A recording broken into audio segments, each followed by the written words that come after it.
Hey guys, this is Caleb with DSLR and I get at least 15 emails a day asking me about lenses. And while almost all the time the first thing I ask is, what are you shooting? You know, trying to shoot more narrative film, documentary, corporate work and whatnot. But within that question, there's another question pertaining mainly to prime lenses.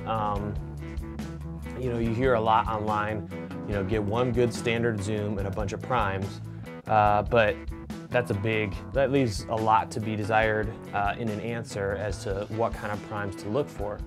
And hopefully down the road I can focus more on zoom lenses, but I thought I'd go ahead and break down what kind of I've been studying and looking for when it actually comes to prime lenses.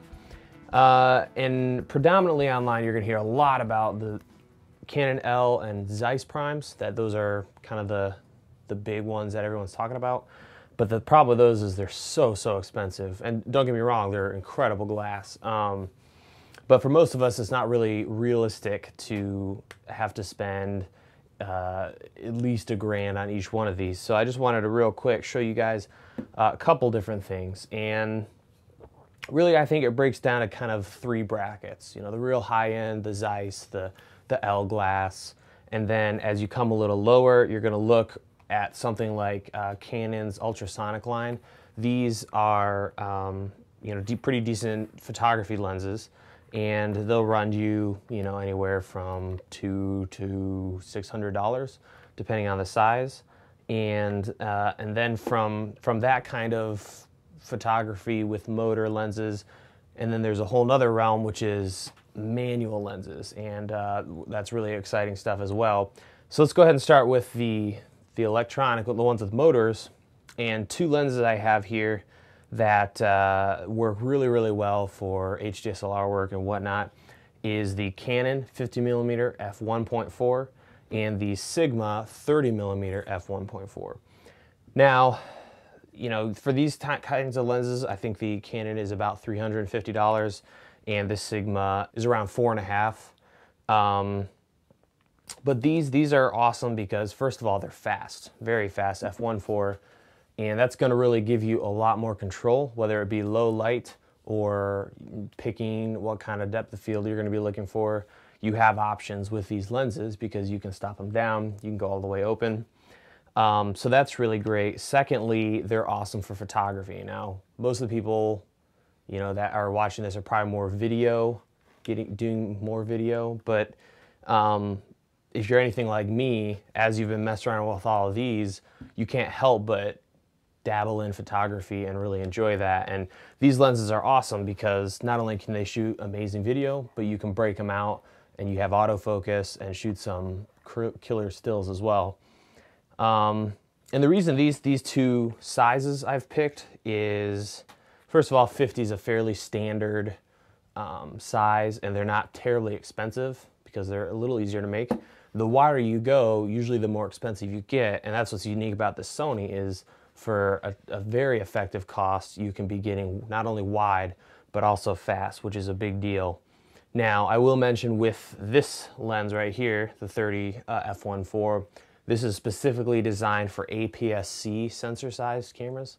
So this will work on 70 T2i, the new T3i, 60D, whereas on the 5D you're going to get some vignetting, and that's just because this is designed for a smaller sensor. 5D's got a larger sensor, so you're going to get that black vignetting around your image. But because it's 30, you're getting closer to 50. I think with the 30, if you add the 1.6 crop factor, you're coming in somewhere at like 44 millimeter. So that gets you a lot closer to what you would see on a 5D using the 50. Now the 50, this one's great because, you know, again, cost effective, $350, but this is going to work on your 5D. So if you ever down the road upgrade, that's great. And you know, it's just an awesome lens to have. This is one of the first lenses I shot with when I first got my 7D, and it's still one of my favorite to use. Both of these lenses are really sharp, which is nice, and you know, again, just having that motor in there, so if you do switch over to using photography, is really great. Now, the other whole realm, so there we have our motor, you know, auto lenses for Canon. The other lenses to really think about and get into are manual. Now, what's so awesome about these is several things. First of all, the cost. Right here I have, again, a wide and a normal size. This is a 50mm f1.4 Nikkor lens. And then here I have a Nikkor lens 35 f2.8. And these things, depending on what version you get, you can really save a lot of money. Both of these are the non-AI.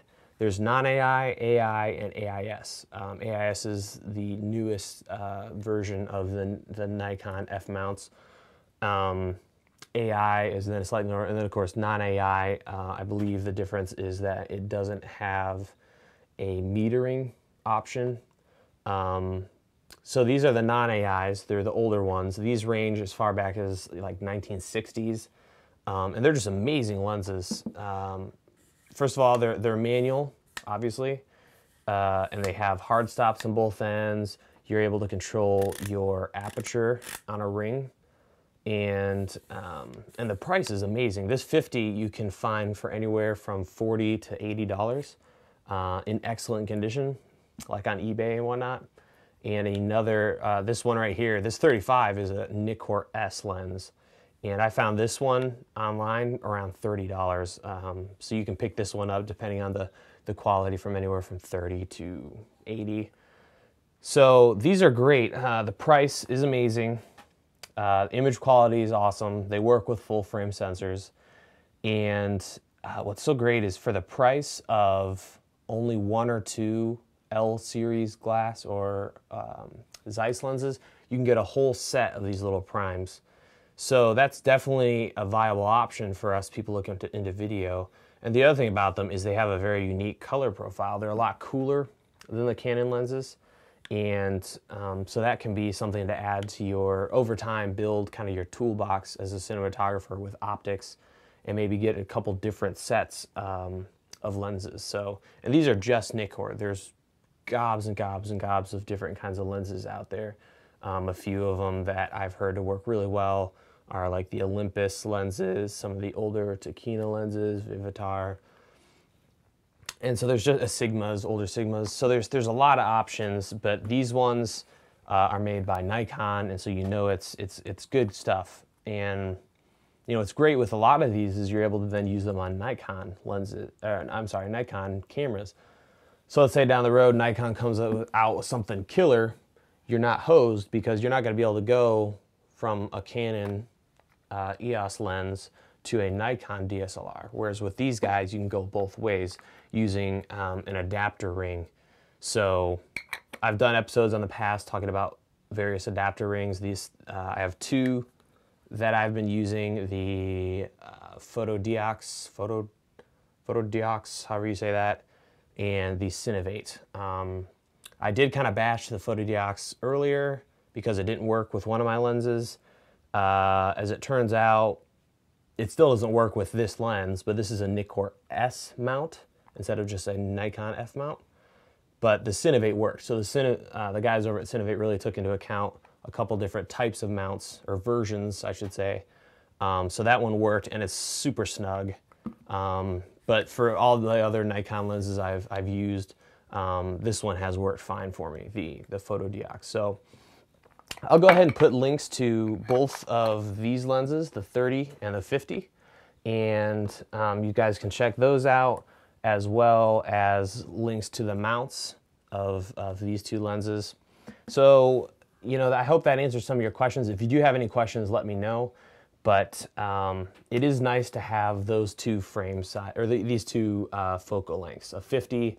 So on your 70, it's more of an 80, 85, which gives you really nice, you know, portrait style stuff. If you're doing medium or close-up shots, that's great. And then a 35 to get a little wider. It'll give you more to a 50 on like a 70. And that's great for smaller places. So there's a lot. These aren't the only 2. There's tons and tons of different ones out there. that are manual, and I'll be doing another episode on just the 30 and kind of comparing it to the 50mm, so stay tuned for that. And as always, check out DSLRvideoshooter.com for all the links to this stuff and other episodes and articles. So stick around and we'll see you next time.